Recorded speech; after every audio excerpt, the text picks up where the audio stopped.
I love you.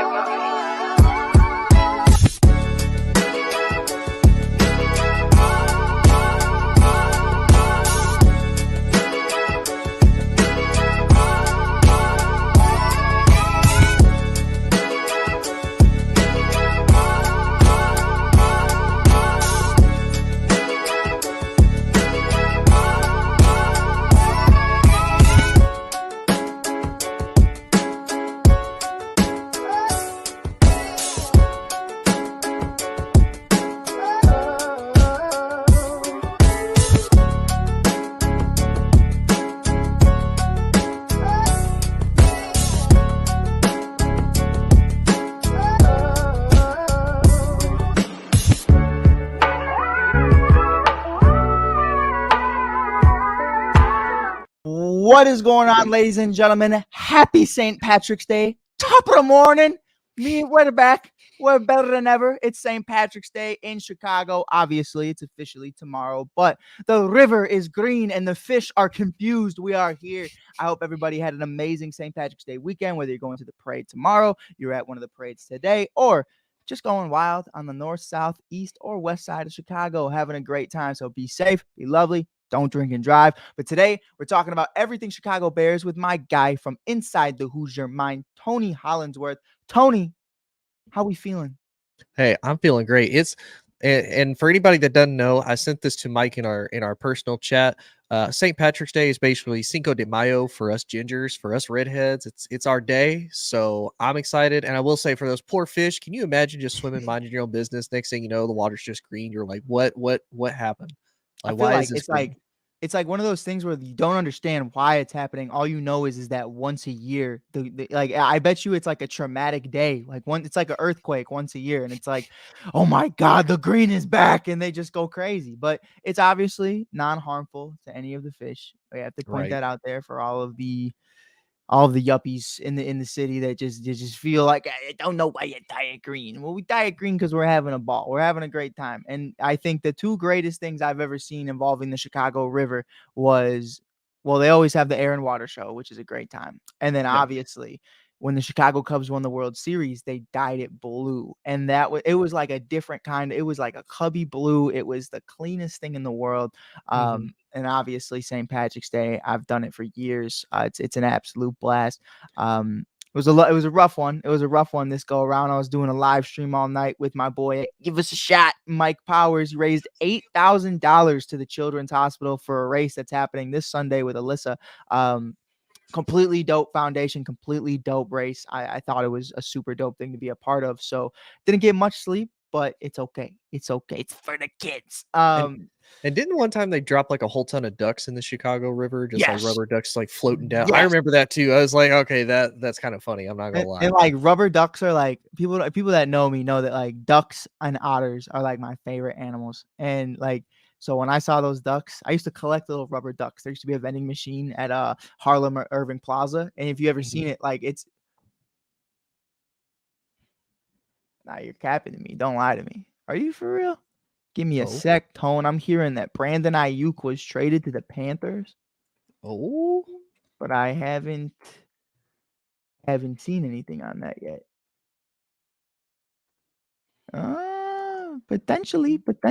All right, Tone, keep me updated on that. okay. Because I got the phone over there, so I can't see. But that would be something. That would be something for sure. I don't know if that was a cap. We're just reading the comments. Please don't come for me. That would be absolutely crazy. So, but with that being said, man, we got to talk about a wide receiver that's off the board in the trade realm that the Chicago Bears just acquired. Literally right after me and you did a show. I was live with Rob Mhm. Scott when it happened. Keenan Allen for a 4th round pick to the Chicago Bears. Tone, take me through it. Walk me through it. How'd you find out? What were your feelings? And what do you think moving forward? We saw him today at the press conference talking about I wasn't taking a pay cut there.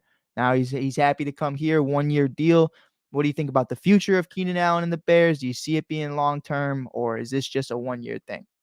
So I found out when I was watching the show actually with you and Rob Scott. I was sitting there watching, and I I saw your reaction live and in the flesh. So I was like, man, I can't get any happier than this. I think it's a great thing, and this is going to kind of cover a little bit into what we're going to talk about, but I won't dive too deep into it.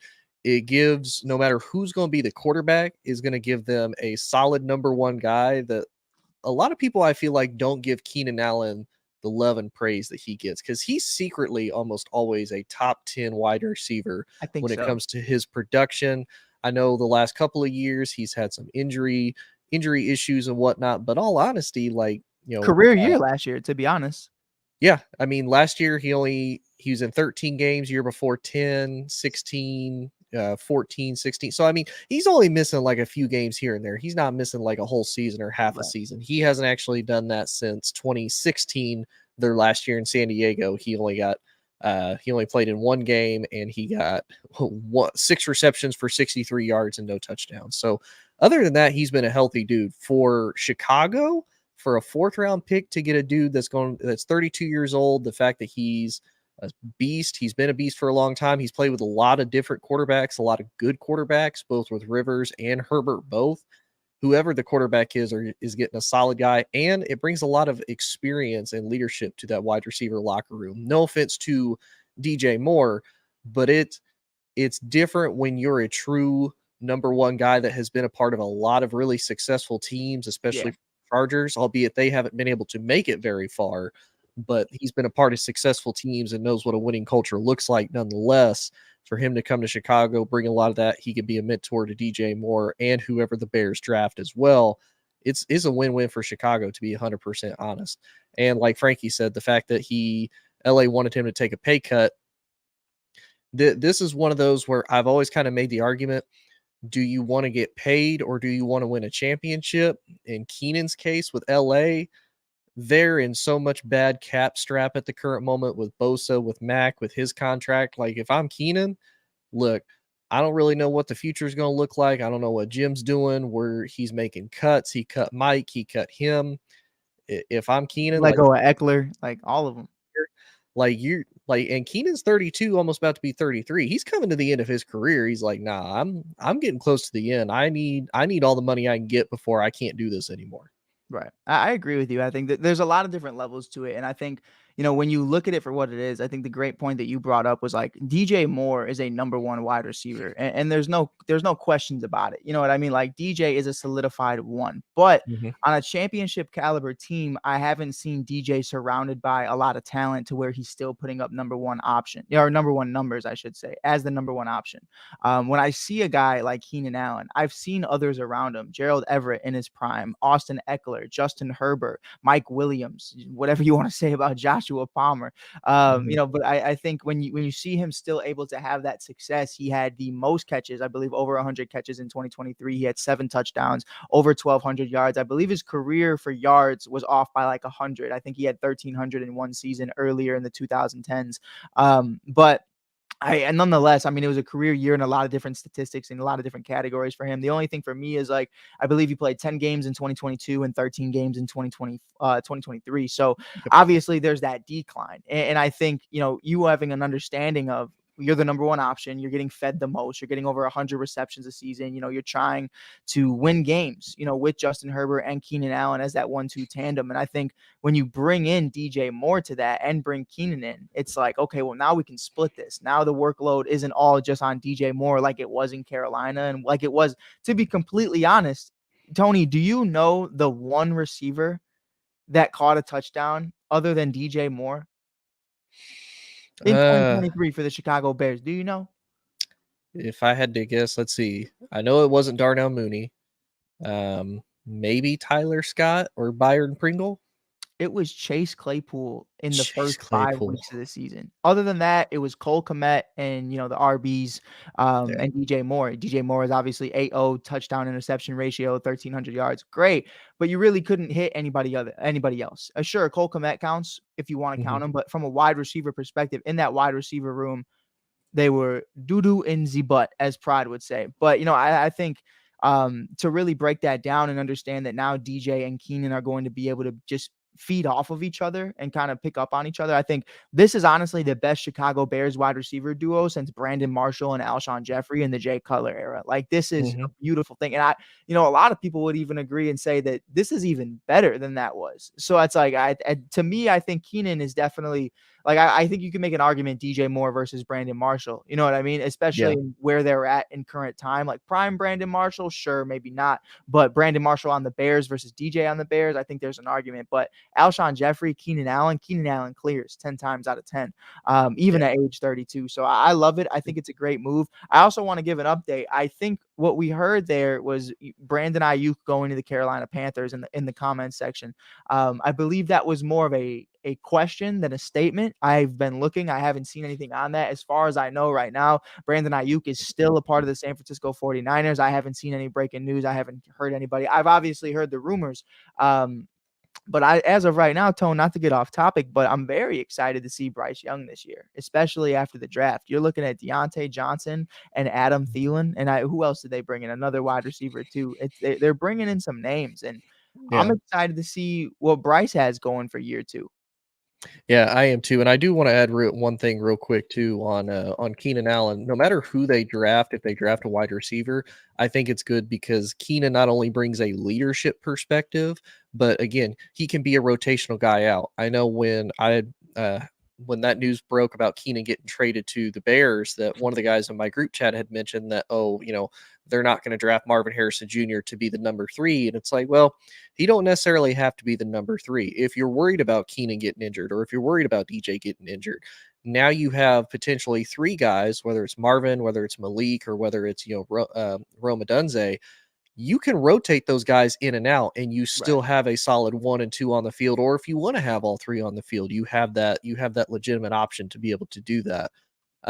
I am kind of excited though to get back on your topic of what you had mentioned with the Panthers having Deontay Johnson. They still have Adam Thielen that they had brought in for last year. I'm looking wide receiver wise. I don't see anything else wide receiver wise that they brought in, and I'm They not brought seeing in anything. a couple dogs though. On the defensive end, I will say that Yeah.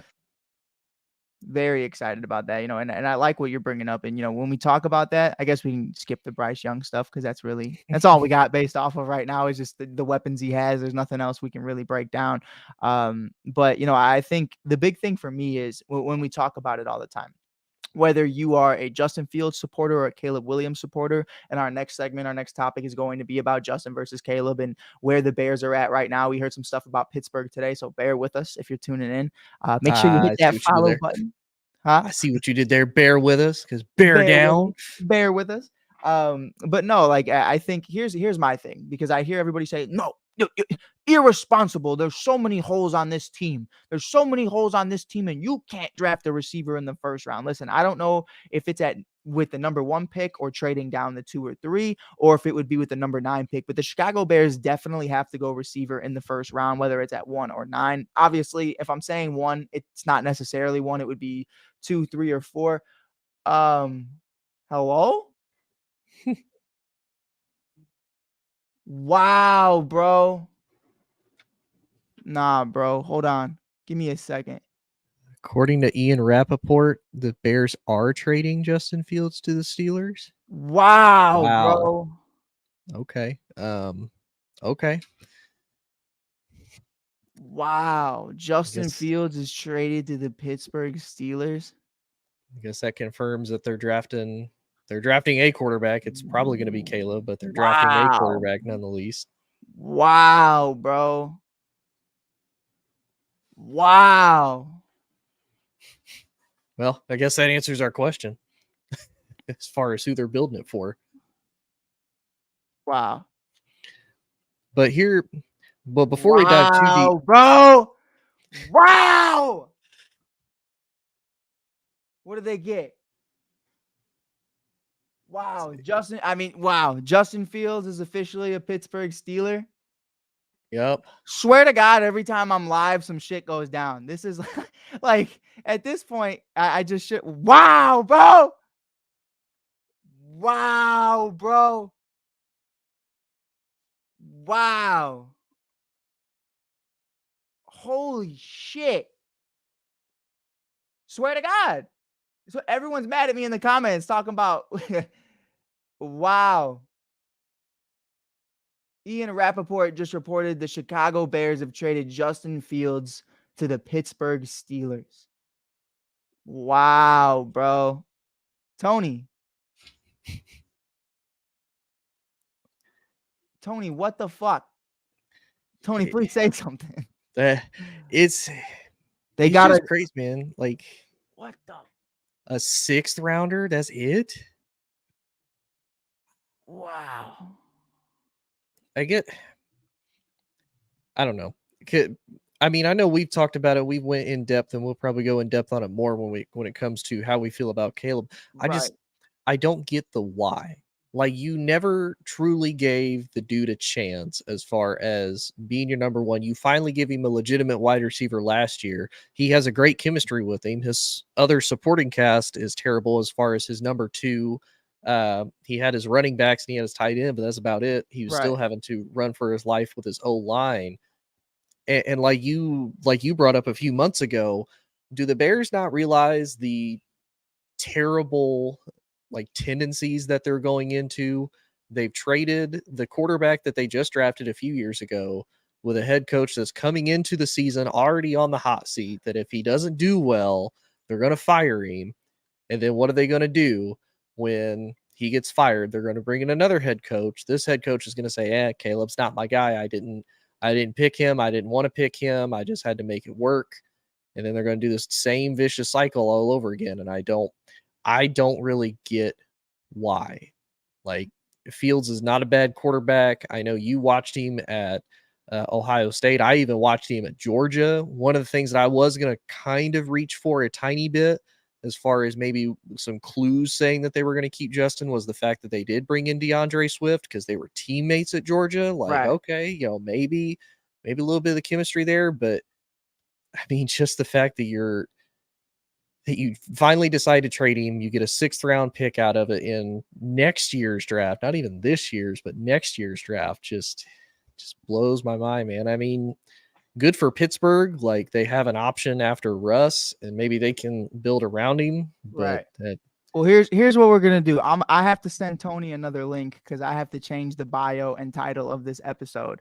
So make sure you stay with us. We're about to go live again in a couple of seconds. Justin Fields has been traded to the Pittsburgh Steelers. Tony, I'll see you in about 2 seconds because the St. Patrick's Day episode is officially fucking canceled. Okay. Golly.